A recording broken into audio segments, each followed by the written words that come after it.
Why was the most ruthless billionaire on Wall Street kneeling in the mud, begging a provincial school teacher for forgiveness? Why was the man who claimed emotions are liabilities crying in front of a village he planned to bulldoze? The answer didn't just shock his board of directors. It shocked the world. 3 weeks earlier, a champagne flute shattered against a marble floor in Manhattan. Arthur Sterling, a man whose net worth exceeded the GDP of several small nations, stood over the broken glass. He had just ended his engagement because his fiancée asked for emotional support. "You don't get it, do you?" Arthur said, his voice ice cold. "True love? That is a comforting fairy tale invented for poor people to help them survive their miserable little lives. People like us? We deal in leverage. We deal in assets." Arthur Sterling was the apex predator of the financial world. He believed everything had a price tag. If it didn't have a staggering return on investment, it was worthless. But nobody expected the titan of industry to meet his match in a place he couldn't even find on a map. Arthur's private jet touched down on a cracked airstrip in a remote province of the Philippines. He wasn't there for vacation. He was there to buy an entire island chain to develop an ultra-exclusive resort. He stepped off the plane and sneered at the heat. He was driven past nipa huts and rice paddies, looking out the tinted window with disdain. He saw barefoot children playing with sticks and laughing. "Look at them," Arthur thought, "smiling while they starve. Pathetic. They have nothing, yet they act content. This is exactly why they will always be at the bottom of the food chain." He arrived at the coastal village and met his guide, Maria Santos. She was a local elementary school teacher, tiny in stature, wearing faded jeans and worn-out sandals. Arthur barely acknowledged her. To him, she was just another piece of cheap labor, a utility to be used and discarded. The clash happened on the second day.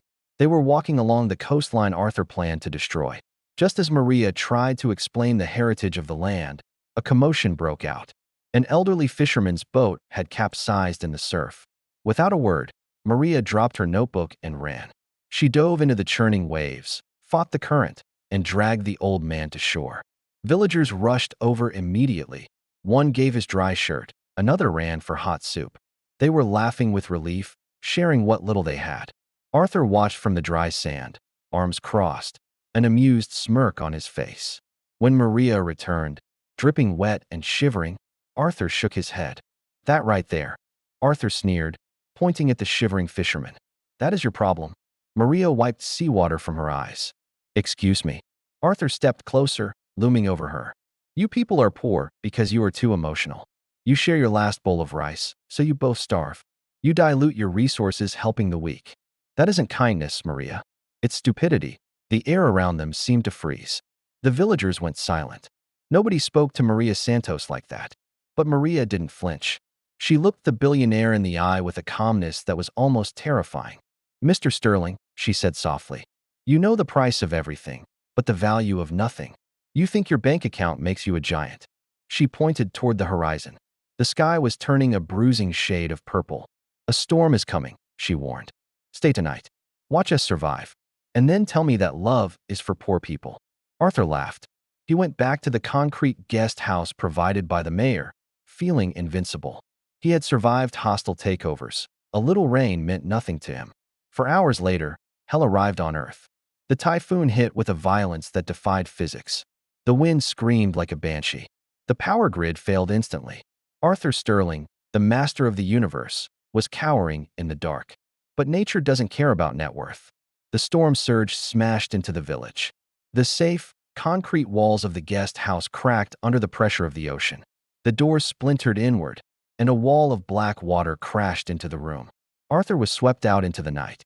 He screamed for help, but his voice was swallowed by the wind. He was tumbled through the darkness, swallowing mud and debris. His expensive Italian suit was heavy, dragging him down. He flailed wildly, hitting a submerged log. He went under. His lungs burned. He thought, "This is it. I'm going to die alone." Suddenly, a grip like iron caught his wrist. He gasped, his head breaking the surface. He looked up, coughing water, expecting a soldier or a bodyguard. It was Maria.